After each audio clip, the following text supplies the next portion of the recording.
السلام عليكم ورحمة الله تعالى وبركاته. رايانير تنقل عدوى الحقيبة ديال اليد بالخلاص إلى شركات أخرى. دائما ملي كنهضر على الطيران والسفر فكنقول بأن رايانير كما كيقولوا بالإسبانية ahora el que es أولا el que marca la línea هي اللي كتحدد الكوادرو فين غادي تخدم باقي الشركات الأخرى. علاش؟ كتهبط الثمن الطوبي وكتمر واحد البرودوي واحد المنتوجات اللي من خلالهم كتربح الفلوس، فبالتالي الشركات الاخرى ما كيقدروش يتنافسوا معاها لانهم مع الدخل المستهلك ولا المسافر كيشوف بان الثمن رخيص. اذا شنو كتعمل الشركات الاخرى؟ كتهود نقولوا للنيفو ديالها، هاد هود ماشي معناه نقص من القيمه، ومن بعد كتولي كتمشى على حساب البروسيديمينتو ولا الشروط ديال رايانير.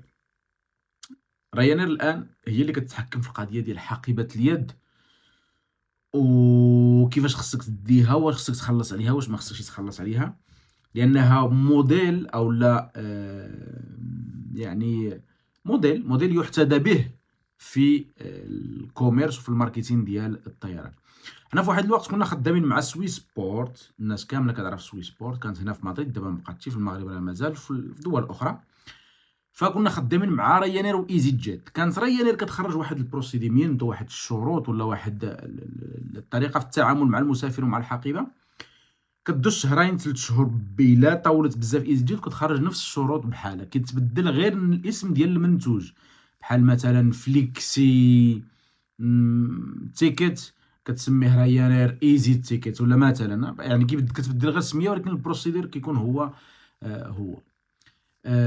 نفس الشيء اللي واقع دابا. ف رايانير كتبدا شي طريقه من الطرق في التعامل مع المسافرين وكيتبعوها شركات اخرى، فخلاص هي وايزي جيت مشاوها في هذا الشيء بعيد، ويزير كذلك التابعه ديالهم اللي كتبعهم وكتزير اكثر من رايانير.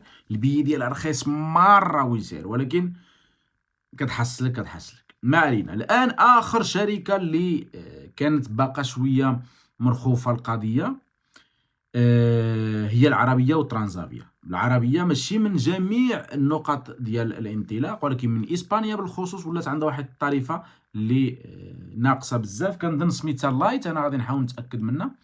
اما ترانزافيا صافي راه هي ديجا يلاه بدات القضيه ديال انك الباكاج ديال اليد خصك تخلص عليه عاد تديه.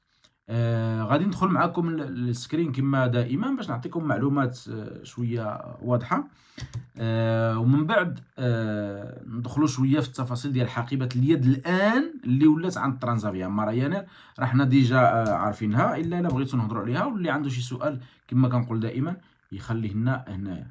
اذا بلاتي ندخل بكم بعدا للسكرين ونشوفوا شنو الجديد ديال ترانزافيا، شنو اللي وقع حاليا او التغيير اللي وقع في ترانزافيا. ولكن المهم ندخلوا اول حاجه ندخلوا للخبر ومن بعد ندخلوا نشوفوا صحه الخبر. هنا كما كتشوفوا كيقول لك الشركه ديال ترانزافيا او اللي هم المغاربه، شركه طيران منخفضه التكلفه، تعلن عن تخليها عن خدمه مجانيه كانت كتعمل على المسافرين. شكون هذه الشركه؟ هي الشركه الهولنديه ترانزافيا. ترانزافيا بشقيها الفرنسي والهولندي، لان كاين ترانزافيا ديال فرنسا وكاين ترانزافيا ديال هولندا. منخفضة التكلفة أنها ستفرض رسوم على خدمات كانت تقدمها بالمجان للمغاربة وللمسافرين غير المغاربة أو من جنسيات أخرى. ووفق ما كشفته أوليفييه الرئيس التنفيذي لفرع الشركة في فرنسا، علاش قلت لكم شركة فرنسية هولندية، لصحيفة لو فيغارو، فإن وبناء على قرار من الشركة يتعين الآن على المسافرين دفع مقابل حمل الأمتعة اليدوية على متن الطائرة، وهي الخدمة اللي كانت مجانية حتى الآن من طرف ترانزافيا.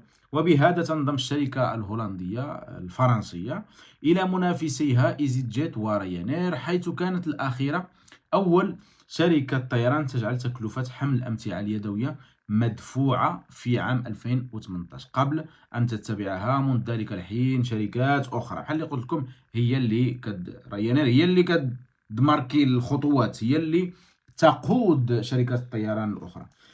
ووفقا للحسابات ديال تي في ان فإن فرض التكلفة على حقيبة اليد بمقدار 10 يورو قد يعود بمبلغ 600 مليون يورو إلى شركة الطيران سنويا. بطبيعة الحال الشركات كتفكر كيفاش تدخل الفلوس أكثر. العربية غادي ندوزو عليها بالزربة، ولكن من بعد غادي نوقفو عند التفاصيل ديالها. بحال مثلا العربية الآن إلا كنتي مسافر من إسبانيا، من برشلونة إلى طنجة، هذا مثال ديال إسبانيا، بغض النظر مسافر من برشلونة ولا من بلباو ولا من مدريد، فعندك الاختيارين. القضية ديال الحقيبة ديال اليد، عندك اللايت اللي هي أرخص وحدة 56، فكتشوف معايا هنايا زيرو ديال الماليطة ديال اليد، زيرو حقيبة، سولو بولصة صغيرة. من بعد نهضروا على هذا الموضوع هذا باش ما يجيوش الناس ديال بلجيكا ويقول لك لا حنا يلاه سافرت عندي الحق ندي ماليطا. فعلا الا سافرتي من بلجيكا مع العربيه للطيران عندك داخله في 10 الكيلو، ولكن الطريفه بازيك. علاش؟ في بلجيكا ما كايناش الطريفه ديال اللايت، في اسبانيا كاينه الطريفه ديال اللايت وعادك كاينه بازيك معاها. شدينا العربيه. الان ندوزو لترانزافيا ونشوفوا سياسه الحمل ديال الامتعه ديال ترانزافيا. فغادي نحاول نعمل الترجمه بالعربيه الجوجليه نشوف شنو غادي تعطيني. هنا كيقول لك ما هو مقدار الأمتعة اليدوية التي يمكنني إحضارها؟ قطعة واحدة من الحقائب ديال اليد اللي هي 55 على 35 على 25 كحد أقصى، بحال الحقيبة ديال الظهر، إما تكون حقيبة الظهر أو لا ماليطة. ولكن صبر معايا. يجب عليك وضعها في المقصورة الأمتعة على متن الطائرة. وهنا شوف شنو كيقول لك، هنا كيحدوا مزيان، بعدا كيعجبوني كيشرحوا شنو واقع، وهذه هي الحقيقه. الطائرات ما كتقدرش تهز 189 مسافر و109 ماليطه، ما كتقدرش، لان ما عندهاش المساحه الكافيه. فهنا كيقول لك لدينا مساحه تتسع ل 70 قطعه فقط، وبمجرد امتلائها سنقوم بالصراحه 90. ولكن واخا هما كيعملوا الاقتصاد، الا كانت البوينغ او 800 737 800 فكتهز 90. كيقول لك سنقوم بجمع او لا باخذ امتعتك عند الصعود الى الطائره ووضعها في مخزن الامتعه. هل تريد التاكد من انه يمكنك اصطحاب الامتعه ديال اليد معك؟ شنو كيقول لك؟ يعني غادي نخليو 70 الناس الاولى يطلعوا حقيبه اليد، ولكن ملي غادي تعمر عفوا المقصوره غادي نهبطوا الباجاج. كيقول لك الا بغيتي تكون متاكد بان راه الحقيبه ديال اليد غادي تبقى معك في الطائره، يمكنك حجز مساحه لامتعتك اليدويه، بين قوسين خدمه مدفوعه. قم بالابلاغ عن ذلك او لا احجز ذلك عندما تحجز التذكره.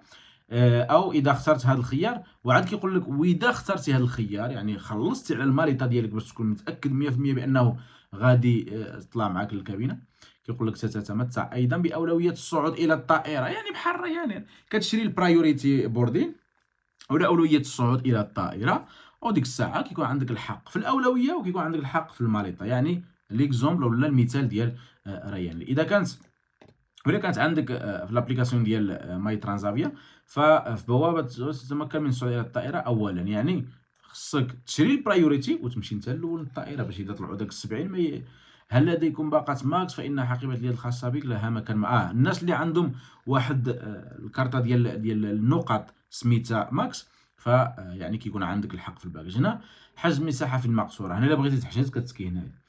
هنا كيقول لك يسمح لك بحقيبة أقصى ديال 40 30 20.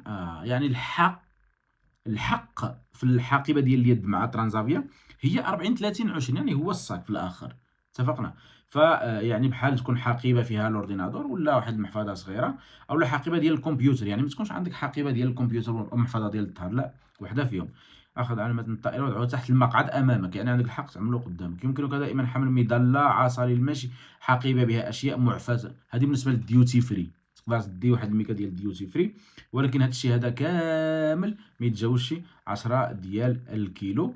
حاجه ما مسموح بها بالعجلات والمقابل، يعني تدخل في ذاك الكباري اللي كيعملوا في الباب ديال الاركاب. انتباه، هل حقيبتك منحدرة كبيرة جدا وثقيلة جدا؟ هل تعمل عددا كبيرا جدا من الامتعة؟ في هذه الحالة نقوم بنقل كل شيء يجب عليك دفع يعني في هذه الحالة نقوم بنقل كل شيء، كل الأمتعة إلى المستودع ديال الطائرة، ولهذا يجب عليك دفع رسوم إضافية في المطار.